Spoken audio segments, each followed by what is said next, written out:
Hey folks, I'm Chris and I'm your Commander Mechanic. Have you ever heard of Artisan Commander?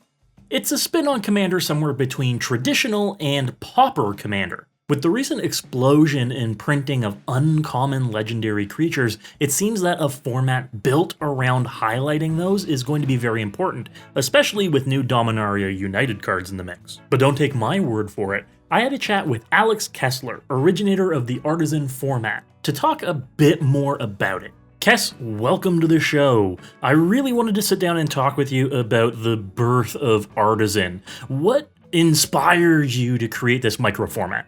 So, me and the rest of the MMCast Masters of Modern crew are all big Commander players. Ben, Michael, and Marshall, and Ben and me have also been pretty large proponents of any type of micro format that's come along. We played a lot of Highlander. We had our own format called Highlander Gauntlet. That was a 6-card singleton format or 6-deck singleton format. We've everything from Oathbreaker to Tiny Leaders to Brawl, etc. And after Commander Legends was printed, right before that was actually I think it was even a little bit later, but basically from Commander Legends through D&D and the Forgotten Realms, the core set, there was just a significantly larger amount of uncommon gold colored legends printed than had ever existed before. Basically up until original Dominaria, there was none other than Legends itself. And so people have tried in the past doing Pauper Commander or uncommon Peasant Commander or whatever, where you have a common deck and then you can pick any rare legend as your legend, or you can pick any uncommon, doesn't even have to be legendary to be your legend, and those formats still are out there. EDH, I think, is what one of them is called, Pauper EDH. But I'm a big proponent of if you're going to make a new Commander variant, have it be backwards compatible with the format. And so when we kind of just put together that there with Commander Legends and those other sets like Strixhaven and Dominaria and in the Forgotten Realms, you're there's a ton of uncommon legends now in almost every 2-color combo, plus some additional 3-color combo ones that were printed way back in the day during Legends. This could be a cool thing to brew around. So we all did a few streams where we all brewed different decks that went really well, and the format's really fun just because it kind of brings it back to the way people miss playing Commander, where it's a lot the cards are a little bit more clunkier, not everything is as efficient. There's better removal in this format than you would think, because Force of Will is an uncommon. So there's still powerful stuff you can do, but it definitely opened up gameplay in a way that was really, really fun. And then since then, Wizards has kind of committed to printing uncommon legends pretty regularly, and we've been hyped about it ever since, right? New Capenna added the full cycle of the shards in uncommon, so now all 5 shards are playable. Before, only Esper, Bant, and Jund were playable. Now all 5 are. We're still missing wedges, but it definitely is the background mechanic also added a bunch of copies. One of the cool things is that both background and partner, because of the mix and match, there's 36 combos of commanders from Commander Legends, and there's 36 combos of uncommon backgrounds and uncommon legendary creatures from the last set. So there's definitely a lot of really cool combos now available. And then, as you said before, Dominaria United just blew that up with a ton of different options more. Can you explain for me what the difference between traditional Commander and Artisan Commander is? What, if any, special rules are there? It really seems like this is the kind of format where unsung heroes get to really shine. The draft commons and uncommons get their day in the sun. Yeah. So Artisan as a rule set is simple. It's the Commander rules. Currently, the ban list is just the Commander ban list. So if there's an uncommon or common card banned in regular Commander, it's banned in this format. Only uncommons and commons are legal. So no rares, no mythics. I guess basic lands are a different rarity, so those are legal, but uncommon and below. And that includes legendary creatures that you can play as your commander. You have to play with a legendary creature, and there are now enough of them at uncommon, and if there are any at common, I think original Kamigawa had a few. Those they still have to be legendary creatures, and those get to be your commander. Otherwise, it's the same rule set as normal Commander.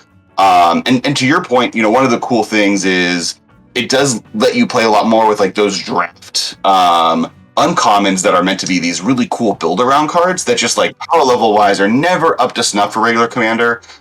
There's a lot of cards like that that are really cool engine cards or really cool strategies that like regular Commander starts to frown upon. For instance, the first deck I built was Vega the Watcher, and I'm playing a lot of flashback like commons and uncommons and spells that like normally wouldn't make the cut, but in that deck are like really, really sick, and like it's really powerful. It's really, really fun to play. With the rule set being so similar to traditional Commander, has there been anything that's on your radar in terms of departing from that rule set?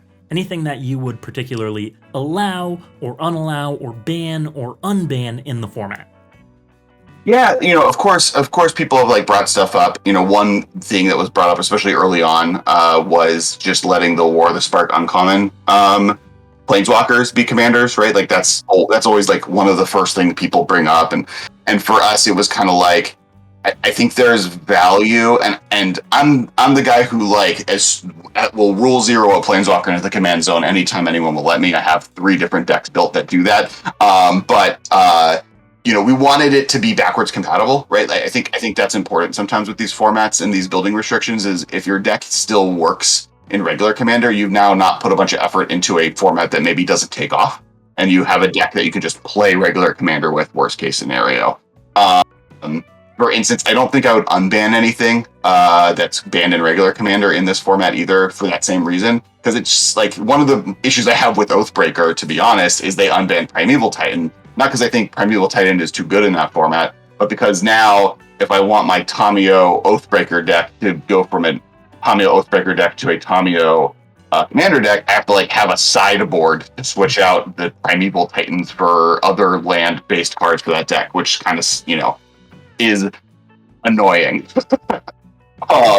And like the last one, which, and all of these kind of answer the same way, which is what I basically just said. But the last one that people consider was like the hybrid mana issue, right? Like those are the low hanging fruit things.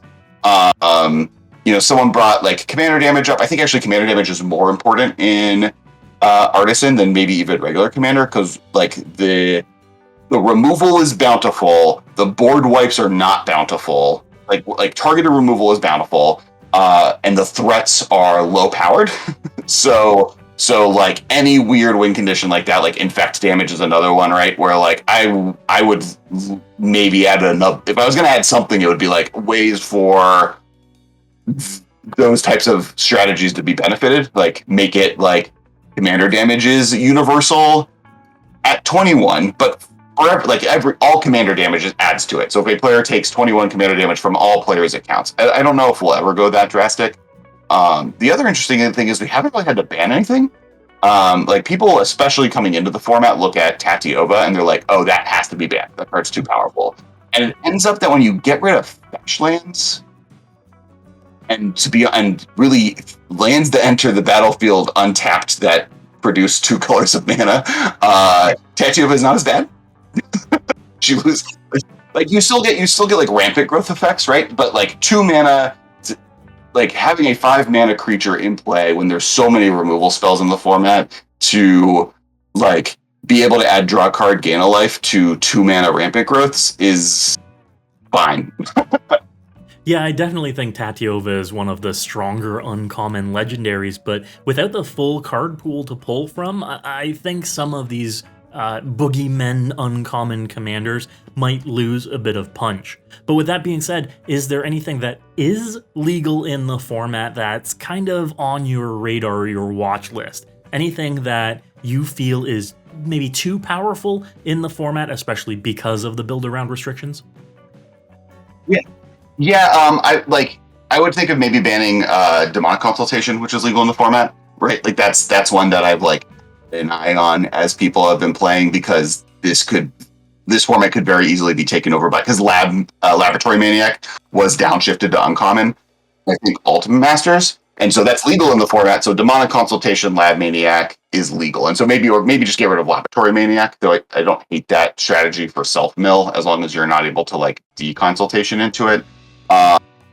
That's like the only thing that's really hit my radar in a way that like is suspicious. Maybe like the only other things I thought of are like some of the like weird old, if any old cards that are expensive because they're like uncommon but they shouldn't be, like Mana Drain is an example.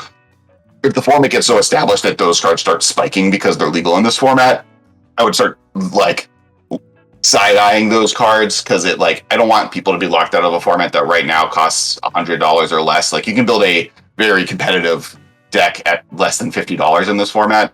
I think my Vega deck only costs more than $50 because I realized I could just foil it out for like $10 extra. So, and I already owned a Force of Will, so like that's the one card in it that's like not cheap. But yeah, I think those are the only like real things that I've hit my radar. Like because the format is so slow and grindy, which is a feature in my opinion of the format. Anything like a Lab Maniac, Thassa's Oracle type of situation that happens would be the thing I would be most worried about be in the format. But at the moment, it's just growing. We started it a year ago. And so it hasn't, the pressure hasn't been applied to it into the extent where, any of these cards need to be really considered. The only other one is like, as commanders are printed, like keeping an eye on them, right? Like there's the Grixis commander out of New Capenna that just like goes infinite if you look at it sideways, is like for sure one that like, and because they're the only 3-color options that like, but even then I'm not like, I don't think we want to ban anything anytime soon. Like these are like real far in the future, eyes on, like where like the only thing that's close is demonic consultation, and even that I'm not even like, no one's even really talking about that. I think like we're way more on one of the things that we really love about this format is, power level conversations are always this conversation people are having, right? Where it's like, how I'm a 7, or I'm a 4, I'm a 6, or whatever. And like those I think have always been really flawed. Not that I think a system where you tell people what ranking your deck is a good idea, but I think that a number system is always going to run into the fact that we grew up in a world where grades existed and anything under a 7 is a failure, right? Like no one wants, maybe a 6, but like anything lower than a 6 is like purposely saying I built a bad deck, and no one wants to say that about themselves other than very specific situations, which then puts everyone at a 7. So like a 9, like what I really love though is what CDH did. CDH was able to codify a vibe and play style and intent around what they're doing, and I think that's a goal or an encourageable goal, and Artisan is doing the same, right? It's saying, hey, here's a building restriction, this is the type of game that this is expecting to be. The power level of the cards are lower just inherently, and therefore you get to have this experience even if you try and build to your strongest heart's content. Amazing. Thank you so much for being here, Kess. And before we go, why don't you let people know where they can find you? I'm Alex Kessler, Kess Wiley on TikTok and Twitter and the internet. I'm the host of the Masters of Modern podcast and the MMCast. Best places are the MMCast YouTube channel, Kess Wiley on Twitter and TikTok, especially TikTok, where I do, other than the podcast, most of my content creation. And then we have a Twitch channel at Kess Wiley as well. Basically at KESSWYLIE in any social media platform will find me. Thank you so much for your time today, Kess. Thank you for giving us some insight into the Artisan format. And hey, hopefully we've inspired a few people to build around it. Once again, thank you very much. Absolutely. Thanks so much for having me. After that talk with Kess, I was really inspired to dig into the Artisan format. Let's see what kind of things we can do with these build restrictions. And naturally, I was intrigued by the prospect. Building with nothing over an uncommon is a great restriction, and with a dozen new uncommon commanders in Dominaria United, I wanted to give it a try. I decided to start from the baseline. Let's turn creatures sideways. Some of the new Legends Retold box topper legends are uncommon, and General Marhault Elsdragon caught my eye for a few different reasons. First, let's look at this 4-mana 4/4 Elf Warrior. He reads, when a creature you control becomes blocked, it gets +3/+3 until end of turn for each creature blocking it. Nice and simple, but if that ability seems familiar, it's because it is. The General gives all creatures you control what was formerly known as Rampage, in this case Rampage 3, which is pretty substantial.